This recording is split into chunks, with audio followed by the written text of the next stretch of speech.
Vous écoutez Les Éclaireurs de Dialogue, le podcast de la librairie Dialogue à Brest. Saison 4. Des parcours d'auteurs et autrices et des conseils de libraires. Réalisé par Laurence Bellon avec le concours des libraires de Dialogue. Le podcast qui donne envie de lire. Ça a un peu été le viatique de mon existence. J'oscillais entre les deux, besoin d'aller à la montagne et besoin d'aller dans les musées.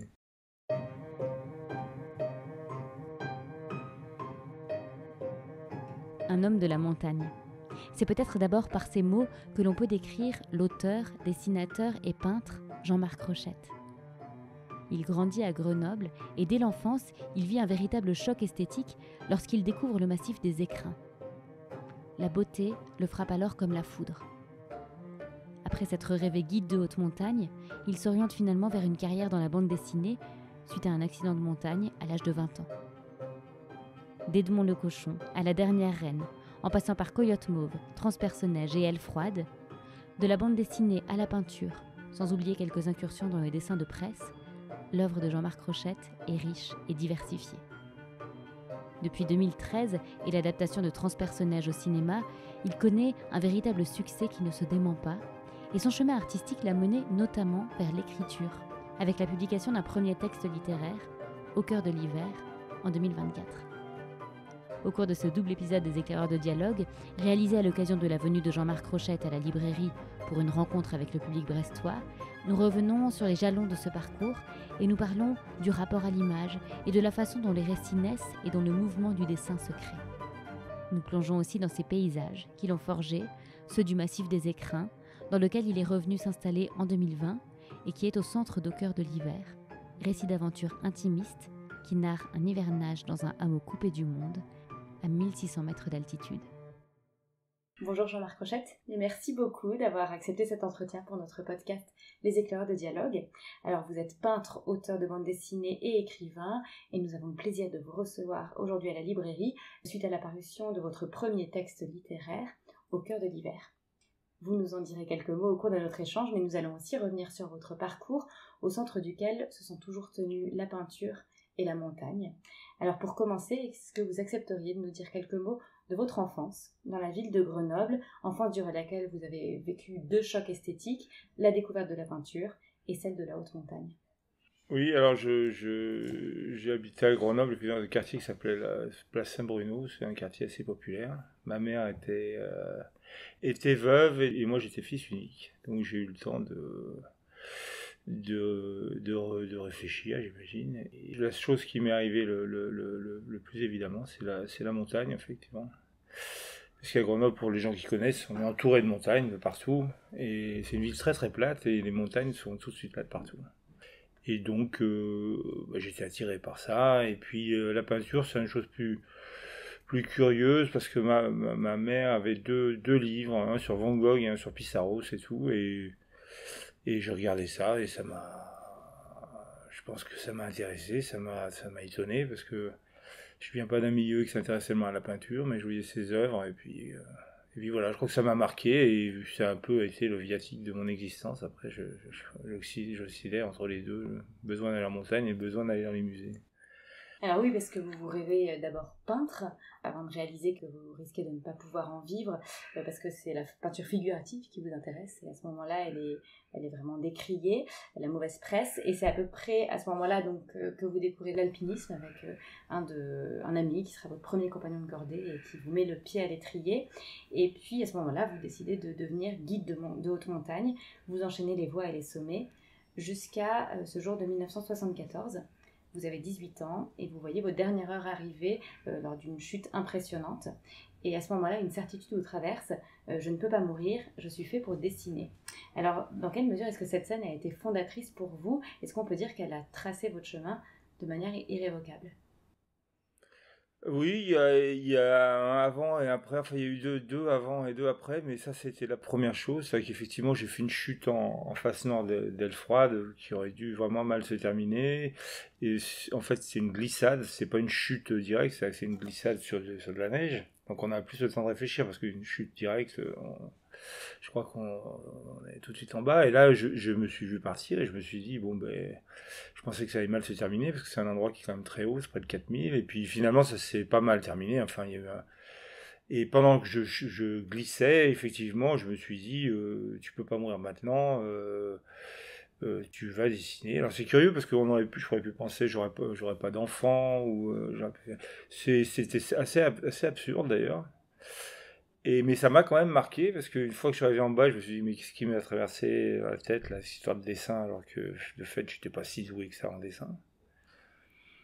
Et puis après, j'ai eu un accident plus grave. Là, je me suis pris une pierre dans la tête. Et là, vraiment, je me suis dit, effectivement, l'alpinisme, c'est comme si le destin me disait, il faut pas insister, parce que ça mal, c'est fini.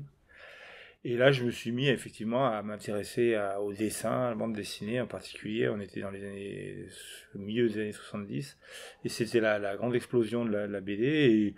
Et je m'y suis mis, et très curieusement, j'ai vite trouvé à être publié. Et donc j'ai commencé à faire ce métier. Voilà. En plus j'avais abandonné mes études, alors donc j'avais pas trop de possibilités. C'était ou devenir guide de haute montagne, ou je sais pas quoi moi. Ou en fait j'avais pas d'autres solutions. Donc c'est un peu j'ai fait de la BD parce que je savais pas quoi faire d'autre en fait finalement. En effet, c'était le moment où la BD explosait, où il y avait toute la BD underground aussi. Voilà. Est-ce que c'est aussi la liberté qu'il y avait dans ce milieu qui vous a attiré, une liberté qui vous est chère aussi? Est-ce que ça aussi, ça a joué? Oui, j'ai senti dans le milieu, surtout la bande dessinée underground, j'étais pas tellement attiré par, disons, la bande dessinée de pilote ou des choses comme ça, qui étaient des bandes dessinées très professionnelles. Moi, ce que je voulais, c'était la liberté de dire ce que j'avais envie. Et comme la peinture, effectivement, à l'époque, était, alors pas uniquement la peinture réaliste, mais toute la peinture, on était plutôt en pleine période du conceptuel et tout ça. Et donc la BD, c'était le seul endroit où moi, j'ai trouvé ma place, en fait. Et rapidement, j'ai pu en vivre, mal, mais j'ai pu en vivre, ça, je pouvais vaguement payer un loyer, tout ça. Et puis ça s'est mis à marcher un peu mieux, assez rapidement. Et après, je me suis retrouvé là-dedans, et effectivement, c'était un truc qui me plaisait assez à l'époque. Beaucoup de liberté, beaucoup de gens, des gens qui m'entouraient, Marcin Véron, Villemain, Pétillon, tout ça, c'était un espèce de groupe qui était le début, une espèce de bande dessinée, effectivement, un peu, qui pouvait être vue comme révolutionnaire à l'époque. Et puis voilà, ça a duré très longtemps, en fait, finalement, j'ai fait de la bande dessinée pendant près de 35 ans après, quoi. Alors cette histoire, ce parcours, vous le racontez dans Elle froide, altitude 3954, un récit initiatique autobiographique en bande dessinée qui est paru 40 ans après les faits et qui a connu un immense succès et a été le début aussi d'un nouveau cycle pour vous. Mais avant cela, donc, vous disiez, vous avez évolué pendant plus de 30 ans dans le monde de la bande dessinée. Ça a marché assez rapidement, il y a eu des moments plus difficiles aussi, il y a eu des incursions dans le dessin de presse également, des années consacrées à la peinture. Il y a plusieurs fois que vous avez arrêté complètement la bande dessinée. C'est un parcours très riche, très diversifié, avec des projets très différents, un style graphique qui évolue en fonction des projets, des remises en question régulières aussi. Je me demandais quelle était la place du doute pour vous dans tout ce parcours et dans votre œuvre. Est-ce que c'est quelque chose d'essentiel, le doute, quelque chose qui peut être moteur? Pour moi, le doute, c'est pas une qualité, mais je suis quelqu'un qui doute énormément. D'abord parce que je suis totalement autodidacte, donc il y a des gens qui se disent j'ai fait des études, donc si j'ai fait des études, et que je suis adoubé par le système, c'est que je suis bon ou c'est que j'ai une légitimité. Moi, j'ai fait aucune étude particulière, et donc j'ai un espèce de doute comme ça. J'ai jamais été trop dans la norme, même chez les pas normales, c'est-à-dire dans la bande dessinée, j'étais un peu marginal là-dedans. J'étais ni totalement underground, ni totalement mainstream, comme on dit maintenant. Et donc j'ai douté tout le temps, et je continue à douter d'ailleurs. J'ai un sentiment toujours Puis en plus, je viens d'un quartier très populaire, donc le succès est une chose qui m'étonne. Je suis plutôt très étonné toujours par le succès, et toujours assez... les échecs me paraissent un peu normaux. Mais c'est comme ça, et ça changera jamais. Et pourtant maintenant j'ai beaucoup de succès et j'ai beaucoup de lecteurs, et j'arrive pas à me mettre dans la peau d'un auteur à succès. Et est-ce que ce doute, il a aussi contribué à vous mener vers des projets très différents les uns des autres? C'est-à-dire que je me satisfais pas, donc et je change en fait. Je change. Quand j'ai fait de l'underground, quand j'ai fait le Mon Cochon, bah, j'ai changé. Après j'ai fait Transperce Neige, et puis après je change à chaque fois quoi. Et en fait j'aime ça. Même maintenant avec l'écriture, disons littéraire, comme vous avez dit, ou la peinture, j'ai l'impression que chaque fois que je change, j'enrichis je me sclérose pas dans une pensée, quoi. Je suis pas quelqu'un qui va faire son 10e livre. Alors effectivement, c'est mieux de taper toujours sur le même clou. Enfin, en tout cas, économiquement, souvent c'est ça. Je veux dire, les gens, ils font, et voilà. Et moi, je change, mais visiblement, maintenant, mon public, mes lecteurs me suivent, ils se disent, bah, Rochette, on va voir ce qu'il fait la prochaine fois. Il n'y a pas de rejet particulier. C'est pas comme, je sais pas moi, Maurice, il faisait Lucky Luke, ils auraient pas compris que Maurice fasse autre chose que Lucky Luke. Tandis que dans mon cas, si, moi, les lecteurs me suivent jusqu'à le dernier livre qu'on a fait, où j'étais étonné, parce que là, j'aurais pu avoir un rejet massif des gens qui lisent de la bande dessinée, et puis finalement, ils ont adhéré à un texte écrit. Voilà. L'œuvre de Jean-Marc Rochette est en effet multiple, et nous allons en parcourir le territoire au fil de ces 2 épisodes, grâce à plusieurs libraires de dialogue, qui nous parleront de quelques livres de l'auteur qui les ont marqués. Et pour commencer, nous écoutons tout de suite Nicolas, libraire au rayon bande dessinée, pour qui Transperce Neige reste, depuis sa première parution en 1984, un incontournable, dont voici les premières phrases. Parcourant la blanche immensité d'un hiver éternel et glacé, d'un bout à l'autre de la planète, coule un train qui jamais ne s'arrête. C'est le Transperce Neige aux 1001 wagons. C'est un récit post-apocalyptique plutôt, où il est déjà à l'époque, en 84, c'est plutôt de dérive climatique, puisque du coup la Terre vit une grande période glaciaire, et les rares représentants de l'espèce humaine vont vivre dans un train, et se reconstituer en caste un petit peu, donc une micro-société qui se reconstitue dans ce train-là. Et comme on peut s'y attendre, l'humain étant ce qu'il est, il va y avoir des conflits, et puis des dominés, des dominants, enfin, il y a tout un récit qui parle autant finalement de cette catastrophe écologique qui fait qu'il y a une sorte de vie impossible sur Terre en dehors de ce train-là, mais surtout finalement de l'espèce humaine qui, même acculée et même au plus proche de son déclin, et voilà, continue à se faire la guerre dans cette structure confinée, et voilà. Et se pose plein de questions que je vais pas dévoiler mais que je vais poser.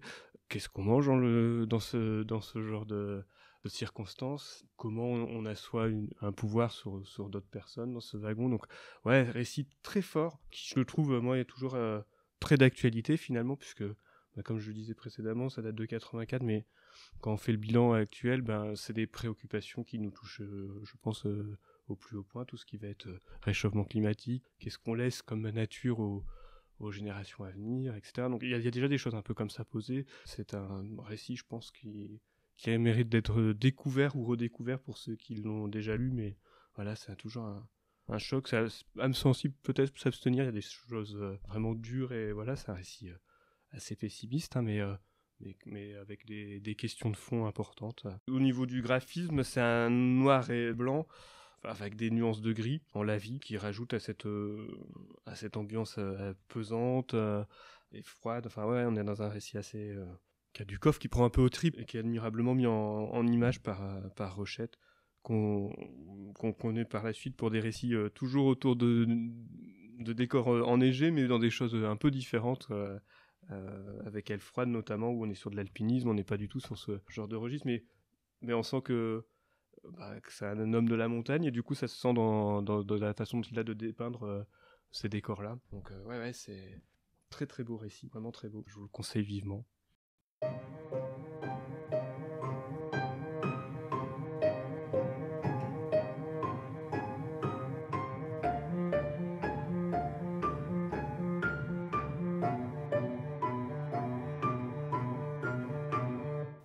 Entre la bande dessinée et la peinture, bien sûr, mais aussi d'un genre de bande dessinée à l'autre, votre dessin n'est pas le même, il s'adapte, mais ce qui le caractérise, c'est peut-être son mouvement, son énergie, sa vitesse. Comment est-ce que votre geste s'est alors construit et affirmé? Vous dites que vous êtes autodidacte, mais de quoi est-ce qu'il s'est nourri et dans quelle mesure cette vitesse elle est fondatrice pour vous? Au départ, quand j'ai commencé, j'étais très influencé par les dessins de l'expressionnisme allemand, je ne vais pas les citer, mais donc dans Edmond de Cochon, on le voit, puis Crom, j'étais intéressé aussi par Corben, toute cette école-là, et puis après, mon dessin, c'est un peu séché, et puis après, j'ai arrêté la bande dessinée pendant quelques années, j'ai fait de la peinture, je me suis intéressé au dessin chinois, aussi à la peinture, disons, l'expressionnisme américain, ça a délié mon geste aussi. Et quand j'ai repris la bande dessinée, j'avais une espèce comme ça d'expressionnisme dans mon trait et qui finalement a un peu dérouté les lecteurs au début. Puis comme je vous dis, ils s'y sont faits quoi. Et maintenant, je peux pas imaginer mon dessin autrement que par cette énergie, on va dire. Et j'essaye que ça ne gêne pas la lecture aussi en bande dessinée. Là, si on parle de bande dessinée, quoi. Mais quand on parle de cette vitesse, on imagine, et peut-être à tort, vous direz, des moments de création où il y a ce mouvement, où il y a cette vitesse, où ça vient naturellement dans le mouvement. Alors, est-ce que c'est comme ça que ça se passe? Est-ce que dans chaque phase de création, que ce soit en dessin ou en peinture, il y a ce genre de moment, je ne sais pas si on peut dire de transe, ou en tout cas où l'inconscient peut-être le pouvoir? Si, c'est tout à fait ce que je cherche. Alors, en peinture, c'est exacerbé, c'est-à-dire que souvent je pars sur des paysages, disons, réalistes, et puis petit à petit, j'essaie on pourrait dire, danser, si vous voulez dire, est-ce que dans la danse, il y a une transe? Oui, il y a une forme de transe quand on danse. Le corps parle plus que le cerveau, j'imagine. Je ne suis pas un danseur particulièrement brillant, mais j'imagine que Et en peinture, c'est ce que je recherche. Il y a un moment, c'est le corps qui se met à décider. Et en sculpture aussi, par exemple, là, je m'intéresse à la sculpture. J'ai vu que je me suis détaché d'un côté réaliste que j'avais en sculpture au début, mais comme tout, pour apprendre. Et là, j'essaye aussi d'avoir cette espèce de place de l'inconscient et du corps. Et en BD aussi. Alors en BD, c'est plus rare parce que c'est moins admis. En peinture, c'est quand même relativement admis depuis très longtemps, mais en BD, c'est un peu plus rare. Mais ça veut dire que ce genre de moment, il arrive dans tout projet de création, ou ça peut arriver qu'il n'arrive pas? Ah bah quand il n'arrive pas, c'est ennuyeux parce que le dessin est un peu contenu et il y a cette part justement d'inconscient n'est pas là non, j'essaie que ça arrive toujours. De toute façon, comme je suis pas content, je vais pousser jusqu'à ce que je me mette un plus ou moins. Alors si ça se passe bien, c'est fluide. Si ça se passe mal, je vais pousser jusqu'à ce que je tombe en crise et puis finalement, je finis par le trouver ce mouvement. Alors ce qui est intéressant, c'est que dans l'écriture, par exemple, ça existe aussi, parce que l'écriture, il y a quand même une immense part d'inconscient. Un écrivain peut pas se dire tiens, je vais faire cette phrase puis je vais faire celle-ci derrière. Les phrases arrivent les unes comme ça, quoi. Et plus le style est, j'ai l'impression, plus l'écrivain va chercher dans l'inconscient, plus son style va être pur. Et peut-être il y a une forme de quelque chose d'universel, parce que je pense que c'est des zones où on est à peu près tous identiques, cette espèce d'inconscient, d'animalité, du corps qui parle, et je pense que le corps, bizarrement, je parle aussi en écriture. Je suis bien sûr qu'il parle en musique, par exemple. Alors en danse, c'est même la base. Mais l'écriture, c'est quand même un truc qui passe quand même plutôt pour intellectuel, et pourtant, moi, les écrivains que j'aime, c'est plutôt des écrivains où on sent cette espèce de présence de la vitesse de la pensée, l'inconscient, la phrase qui est là, qui est lumineuse, et on ne sait pas trop d'où elle sort, quoi. Et le sommet de tout ça étant la poésie, quoi. La poésie, c'est que cette espèce de fulgurance, quoi. Et oui, j'aime beaucoup la poésie. Moi, c'est vraiment, alors, la poésie, c'est vraiment peut-être la forme d'art avec la peinture et la musique et la danse qui me paraissent les choses les plus profondément mystérieuses. Et qui peuvent être source d'inspiration? La poésie? Alors, c'est curieux parce que là, on va sortir un livre qui s'appelle Les Bêtes Blanches, qui va sortir donc aux Étages Éditions, qui va sortir en mars. Et j'ai envoyé 50 de mes tableaux à un écrivain qui s'appelle Robert Alexis, qui est un écrivain très mystérieux qui est à Lyon, avec qui j'ai une relation épistolaire depuis des années et des années. Et il m'a fait 53 poèmes sur les tableaux. Et j'ai été tout à fait...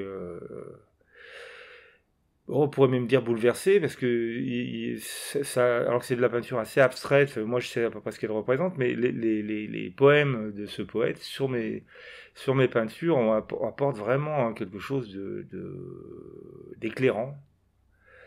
peut-être. Le mot éclairant, peut-être pas, mais en tout cas, il y a une espèce de relation qui se fait entre les deux pensées qui... Donc c'est un livre dont je suis très très fier, en fait, finalement, et donc vous l'aurez en mars. Et ça aurait pu être fait dans l'autre sens? Ah non, je pense pas. C'est justement, la plupart du temps, c'est toujours fait dans le sens inverse, c'est toujours des peintres qui peignent ou qui dessinent sur des poèmes.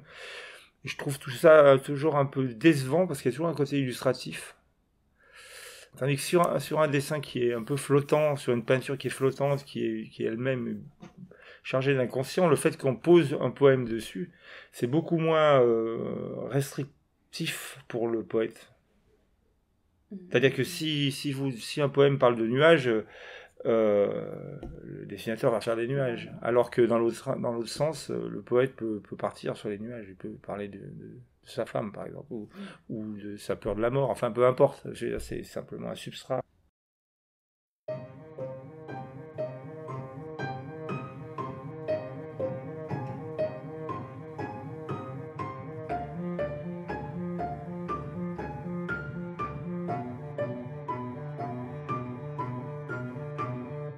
Pendant longtemps, dans vos projets de bande dessinée, vous êtes le dessinateur et vous travaillez avec un scénariste.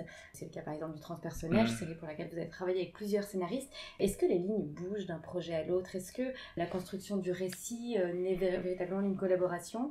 Et est-ce qu'à ce moment-là, déjà, sont semées pour vous les graines de votre futur chemin vers l'écriture?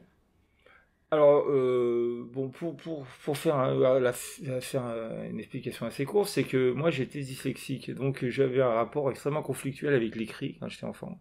C'est les années 60, dyslexique ça voulait dire faire beaucoup de fautes, ça voulait dire, à l'époque, ça voulait dire rater sa scolarité. Et donc j'avais eu un rapport, je me disais, je sais écrire, mais évidemment, je sais lire, mais j'écris mal et j'ai fait plein de fautes. Donc j'avais mis ça de côté. Donc après, j'ai cherché des scénaristes parce que je pensais que j'en étais pas capable. Et donc j'ai mis très longtemps dans le fameux doute dont on parlait il y a 5 minutes. Je doutais en fait. Et puis petit à petit, je me suis aperçu que je racontais de plus en plus mes histoires. Et en fait, j'avais un scribe qui m'écoutait et qui signait après Et donc il y a eu un jour, il a bien fallu que j'admette que j'étais fait pour écrire. C'est surtout d'ailleurs mon éditrice qui est devenue ma femme maintenant qui m'a fait comprendre que faute d'orthographe, c'est pas si grave. Flaubert je crois qu'il faisait des fautes d'orthographe tout le temps.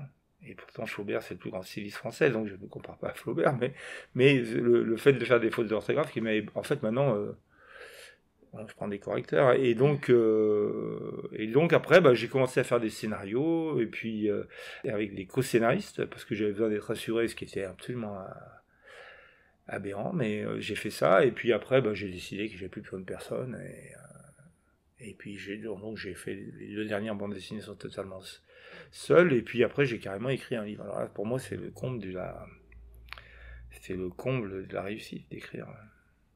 Dans le chemin vers l'écriture de Jean-Marc Rochette, il y a plusieurs jalons importants, parmi lesquels, en 2013, l'adaptation au cinéma du Transpersonnage par le réalisateur coréen Bong Joon-ho, qui va le mettre sur le devant de la scène mondiale. J'ai alors demandé à Jean-Marc Rochette ce que cela avait changé pour lui, dans son quotidien, dans son rapport à la vie d'artiste et dans son art.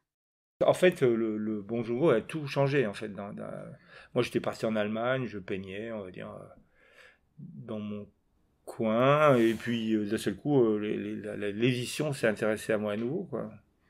Donc, c'est un des jalons, si on veut dire. Il y a quelques jalons. Il y a eu l'accident en montagne qui m'a fait changer de la montagne pour aller vers l'art, et puis il y a eu Bong Joon-ho qui m'a fait changer d'un artiste obscur à un artiste qui prenait un peu la lumière, quoi.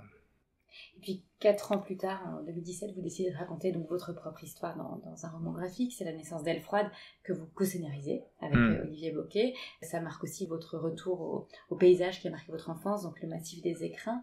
Qu'est-ce qui a nécessité et permis l'écriture de ce roman graphique 40 ans après les faits? Alors, de fait, on revient sur Christine Cam, qui est mon éditrice. Ma femme maintenant, et il s'avère qu'elle est originaire de Brest, alors à l'époque elle n'était que mon éditrice. Et je lui avais raconté quelques anecdotes en fait de montagne. Je crois que c'était un vernissage, et puis je me suis un peu ouvert à ça, et Et c'est elle qui m'a dit, mais c'est des histoires incroyables, il faut écrire quelque chose. Et au départ, je ne voyais pas trop, parce que pour moi, le livre de montagne était toujours sous-tendu par des exploits.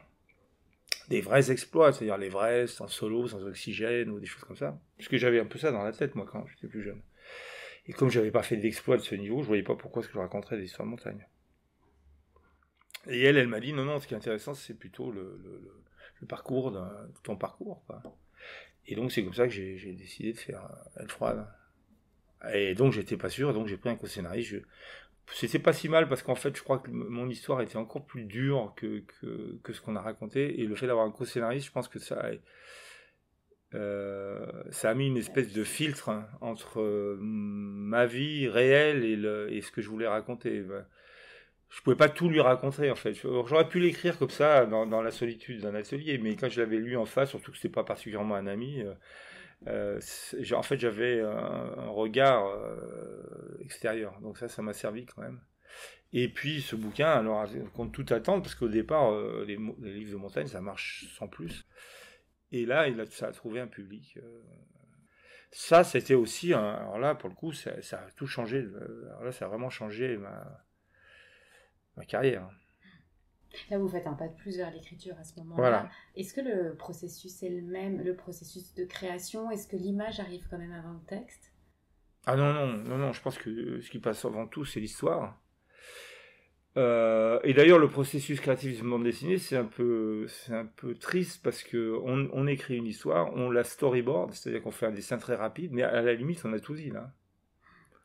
Et après, va rentrer un processus, disons, de finalisation, avec un dessin qui peut être plus ou moins appliqué, plus ou moins. Et là, c'est besogneux. Ça devient besogneux. C'est-à-dire que là, pour le coup, moi, j'essaye d'y trouver des espaces de liberté et de respiration, mais c'est quand même relativement besogneux, quoi. Et donc, le processus créatif le plus beau, c'était des cinéastes qui me disaient ça aussi. Ce qui était le mieux pour les cinéastes, c'est d'écrire leur histoire. Après, il va falloir la tourner. Donc, il y a quelque chose un peu il faut gérer les égos des acteurs, des actrices, enfin tout ça. Après, c'est un travail. Oui, mais le film existe bien avant. Et dans leur tête, oui, de toute façon, on est toujours déçu par le résultat. Parce qu'une fois qu'on a fait ce travail d'écriture et de storyboard, en fait, on a un chef-d'œuvre dans la tête. Et en bande dessinée aussi, à chaque fois. Ah oui, moi c'est pareil. Enfin, je veux dire, j'ai l'imaginaire, et puis après tu dessines, et puis bon, tu descends de 2-3 étages, enfin de 2-3, pas des étages, mais des escaliers. Donc tu es un peu moins que ce que tu imagines. Mais donc l'image est quand même là très tôt. Ah ben oui, enfin en tant qu'homme d'image, elle est là tout le temps.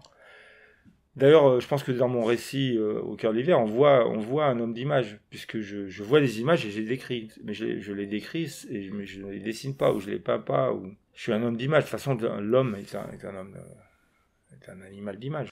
Enfin, les yeux, le regard chez un homme, c'est très, très, très, très, très important. Ça, je pense que ça commence par là. Je sais pas, je pense que même les aveugles voient, quoi. L'importance de l'image et du regard, la façon dont un regard d'artiste peut nous faire voir le monde différemment, ce sont des questions que nous continuons d'explorer dans le 2e épisode de notre podcast avec Jean-Marc Rochette. Nous y parlons aussi de sa trilogie alpine, une série de bandes dessinées à ne pas manquer, et de l'expérience qu'il a vécue avec sa compagne 4 années de suite, un hivernage dans le hameau des Étages à 1600 mètres d'altitude et dont la route est coupée de décembre à mars. Une expérience forte qui crée un autre rapport au temps, à la nature, à la création et à l'autre. Je vous donne rendez-vous à partir du mercredi 12 février pour découvrir cet épisode. À très vite et belle lecture d'ici là!